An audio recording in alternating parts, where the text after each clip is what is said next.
샬롬. 오늘은 민수기 11장 1절로 35절의 말씀을 우리가 요약 강의 큐티로 나누기를 원합니다. 홍해를 가로질러 나온 이스라엘 백성들은 광야에서도 하나님의 보호하심과 인도하심 속에 가나안 땅을 향하여 걸어가고 있었습니다. 그들은 막연하게 어딘지 모를 땅을 향해 가고 있는 것이 아닙니다. 그들이 하나님이 약속하신 가나안 땅이라는 분명한 목적지를 향해 걷고 있습니다. 그들의 눈앞에는 분명한 방향이 제시되어 있습니다. 낮에는 구름 기둥이, 밤에는 불 기둥이 그들을 인도하고 있었습니다. 선명하게 보이는 구름 기둥과 불 기둥으로 인해 그들은 하나님이 움직이시면 따라 움직이고 하나님이 멈추시면 따라 그곳에 장막을 쳤습니다. 얼마나 기막힌 하나님의 인도하심이겠습니까? 우리 인생도 하나님이 이렇게 구름 기둥과 불 기둥으로 인도해 주신다면 어느 길로 가야 할지 고민할 필요도 없고 얼마나 좋겠습니까? 그런데 그렇게 하나님이 이끌어 가시는 이스라엘 백성들 가운데 벌어지는 일들이 본문 11장에 기록되어 있습니다. 먼저 본문 1절 상반절입니다. 백성이 여호와의 들으시기에 악한 말로 원망하며, 백성이 여호와의 들으시기에 악한 말로 원망해라고 기록하고 있습니다. 기적을 매일 눈에 보면서도 이스라엘 백성들은 하나님을 원망하기 시작합니다. 놀라운 하나님의 은혜를 체험하고 나서도 사람들은 금세 마음이 변해버립니다. 원망하며 불평하기 시작합니다. 다시 본문 4절 말씀입니다. 이스라엘 중에 섞여 사는 무리가 탐욕을 품으며 이스라엘 자손도 다시 울며 가로되 누가 우리에게 고기를 주어 먹게 할꼬. 이스라엘 백성들이 출애굽할 때에 함께 노예 신분에서 탈출한 잡족, 즉 노예 신분에서 함께 탈출한 잡족이라고, 이들은 식민지 출신 사람들입니다. 이들이 탐욕을 품고 불평하기 시작하자 이스라엘 사람들도 금세 함께 불평하기 시작했던 것입니다. 5절 6절에 보면 고기 좀 먹어봤으면 애굽에서는 공짜로 먹던 생선, 오이, 참외, 부추, 파, 마늘이 눈앞에 선한데 지금 우리는 먹을 것이 없어 죽는구나. 보기만 해도 지긋지긋한 이 만나밖에 없다니라고 그들은 불평하며 탐욕이 그들의 눈을 가려버렸습니다. 그날 아침에도 그들은 자신들의 손으로 하늘에서 하나님이 내려주신 만나를 거두어 먹어놓고도 그들이 진영 주위에 옹기종기 모여 불평과 원망을 늘어놓았습니다. 20절에 보면 왜 우리가 애굽에서 나와서 이런 고생을 사서 하고 있느냐. 그들은 영적인 눈이 가려워져서 눈을 뜨고 있어도 보지 못했던 것입니다. 불기둥과 구름기둥을 보고 있으면서도 그들을 인도하시는 하나님을 보지 못했던 것입니다. 만나를 거두어 드리고 있으면서도 하늘에서 만나를 내리시는 하나님의 손길을 그들은 보지 못했던 것입니다. 왜 그렇습니까, 여러분? 바로 탐욕 때문에 그렇습니다. 불평과 불만 때문에 그들은 보지 못했습니다.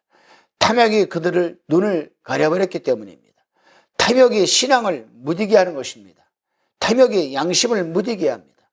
바르게 살아가던 신앙인에게 탐욕이 들어가면 종교라는 테두리 안에서 이익을 거래하는 종교 사건이 되고 마는 것입니다. 탐욕에 들어가면 경건을 이익의 수단으로 방법으로 여기는 사람들이 생겨나고 다툼과 논쟁이 시작된다는 이 말씀을 디모데전서 6장 5절에서 가르치고 있습니다. 그렇습니다, 여러분. 오늘날도 자신의 이권과 권력의 수단과 방법으로 교회와 교권이 타락합니다. 한국 교회가 그래서 타락하는 것이 아니겠습니까? 하늘에서 내리는 기적이 만나도 더 맛있는 것을 위해서는 가치없는 것으로 여겨버리고 마는 것입니다.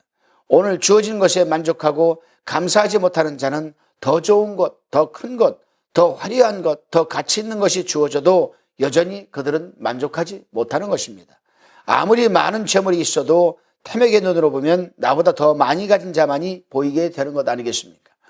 탐욕의 눈으로 보면 감사할 것이 하나도 없습니다. 기적을 경험해도 감사가 없고 만족이 없습니다. 오늘날 우리에게도 이런 탐욕 때문에 영적인 눈이 가려워져서 하나님의 인도하심과 하나님의 은혜와 하나님의 축복을 누리지 못하는 것입니다. 그렇다면 여러분 어떻게 해야 되겠습니까? 처방이 필요한 것 아니겠습니까? 우리는 처방을 받기 전에 먼저 한번 생각해 볼 것이 있습니다. 하나님이 인간을 창조하실 때 어떻게 창조하셨는가? 성경 창세기를 보게 되면은 하나님께서는 분명히 말씀하고 계십니다. 하나님이 흙으로 인간을 빚으사 그 코에 생기를 불어 넣으니 생명이 된지라 했습니다. 생명이 됐다. 살아있는 영적인 존재가 됐다는 것입니다. 그래서 우리 인간은 육으로는 제 아무리 많이 취해도 만족을 누리지 못합니다. 왜요? 육적인 인간으로 만들어 놓은 것이 아니라 하나님께서는 우리 인간을 영적인 존재로 만들어 놓으셨기 때문에 영적으로 살아간다면 가진 것이 없어도 만족함을 누리고 살아갈 수가 있다는 겁니다. 따라서 우리는 오늘 하루도 육적인 것보다는 영적인 것에 치중을 해서 하루를 살아낸다면 오늘 하루도 우리는 넉넉히 우리는 승리해내고 만족감을 누리고 행복감을 가지고 살아낼 수가 있을 것입니다.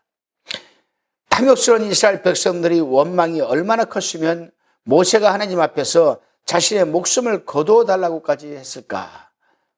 이 생각을 우리는 한번 해봐야 됩니다. 이것이 바로 하나님을 믿는 자들이 여러분 사명입니다. 그렇습니다. 이제 모세와 이스라엘 백성에 대하여 하나님은 두 가지 처방을 내리십니다. 먼저는 모세를 위해 70명의 지도자를 세우셨습니다. 모세 혼자 감당하지 않고 함께 이스라엘을 이끌어갈 존경할 만한 지도자 70명을 세우셔서 모세를 돕게 하셨습니다. 그들에게도 하나님의 영을 그들에게 부어주셨습니다. 그들도 일시적으로 예언을 하기도 했습니다. 하나님이 70명의 지도자들을 모세를 함께 일하게 하시겠다는 분명한 확증이었습니다. 그렇습니다, 여러분. 하나님의 일은 지도자가 아무리 능력이 많아도 혼자서 감당을 하지 못합니다. 서로가 합력하여 선을 이루어가는 것이 중요한 것임을 로마서 8장 28절에서 가르치고 있습니다.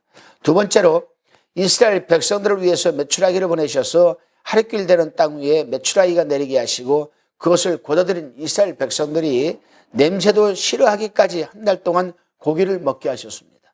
여호와의 손이 결코 짧지 않음을 확실히 증명해 보여주셨던 것입니다. 그러나 여기에서 끝난 것이 아닙니다. 여호와의 손이 짧지 않음을 분명히 증명해 보이신 하나님은 적어도 10호멜, 즉 2200리터입니다.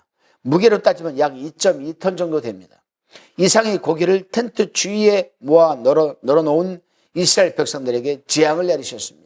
매일마다 공급하시는 하나님을 의지하지 않고 탐욕으로 고기를 모아둔 이스라엘 백성들을 그냥 두지 않으시고 그곳이 그들이 무덤이 되게 만들어버리셨습니다. 본문 33절로 34절의 말씀이 되겠습니다. 고기가 아직 이 사이에 있어 씹히기 전에 여호와께서 백성에게 대하여 진노하사 심히 큰 재앙으로 치셨으므로 그곳 이름을 기브롯 핫다와라 칭하였으니 탐욕을 낸 백성들이 거기 장사함이었더라. 탐욕으로 눈이 먼 이스라엘 백성들에게 하나님이 기적이 펼쳐진 그곳은 죽음의 땅이 되어버리고 말았습니다. 그래야 그곳 이름을 기브롯 핫다와 즉 탐욕의 무덤이라 불렀습니다. 그것이 그들의 탐욕으로 인해 죽은 무덤자리가 되고 말았던 것입니다. 반면에 자기 자신을 하나님의 시선으로 객관하신 하나님의 아들 예수님의 삶은 어떠셨습니까? 하나님의 시선으로 자신을 객관하여 본 예수님의 무덤자리는 어떻습니까? 예수님의 무덤자리는 죽은 자의 무덤이 아니라 3일 만에 살아나신 부활하신 빈 무덤이었습니다. 그 빈 무덤은 3일 만에 살아나신 부활의 증거, 생명의 증거였던 것입니다. 욕심으로 자신과 상황을 바라보는 자는 아무리 그곳에 많은 것을 쌓아 놓았다 할지라도 그것이 탐욕의 무덤이 되고 마는 것입니다. 그러나 하나님의 시선으로 자신과 상황을 객관화하는 사람은 비록 초라해 보이고 보잘것없어도 그곳에서 감사하고 하나님을 찬양하게 되는 것입니다. 가진 것 없어도 하나님께 감사하며 기뻐합니다. 이미 베풀어 주신 은혜만으로도 감사와 찬송이 가득한 것입니다. 이런 자를 주님께서 사용하지 않으시겠습니까? 이런 자에게 부활하신 예수 그리스도의 능력과 영광이 임하지 않겠습니까? 오늘 우리가 선 자리가 기브롯 핫다와 즉 탐욕의 무덤이 될지 아니면 3일 만에 부활하신 예수님의 빈 무덤이 될지는 오늘을 살아가는 우리에게 달려 있음을 우리는 잊지 말아야 할 것입니다. 오늘 하루도 여러분 영적인 삶을 통하여서 승리해내고 이겨내시는 하루가 되시기를 주님의 이름으로 축원드립니다. 기도하시겠습니다. 주님, 우리가 가진 것, 우리가 누리는 것에 감사하기보다 더 많은 것을 가지고 싶어하고 더 많은 것을 누리고 싶어하며 안달해 왔습니다. 때때로 탐욕에 눈이 멀어 관계보다 사람보다 더 가지려 애썼습니다. 아직 부족하다고 더 달라고 불평하며 원망한 적이 한두 번이 아니었습니다. 주님, 오늘 탐욕의 굴레에서 자유케 하옵소서. 소유의 굴레에서 자유케 하옵소서. 비교의 굴레에서 자유케 하옵소서. 불평과 원망의 굴레에서 자유케 하옵소서. 오늘 하루 먼저 앞장서시는 예수 그리스도를 본받아 하나님의 시선으로 내 자신을 지극히 바라보는 하루가 되게 하여 주옵소서. 예수 그리스도의 섬김과 희생의 본을 따라가는 하루를 살아내게 하여 주시옵소서. 그럼에도 감사드리옵고 예수 그리스도 이름으로 기도드리옵나이다. 아멘.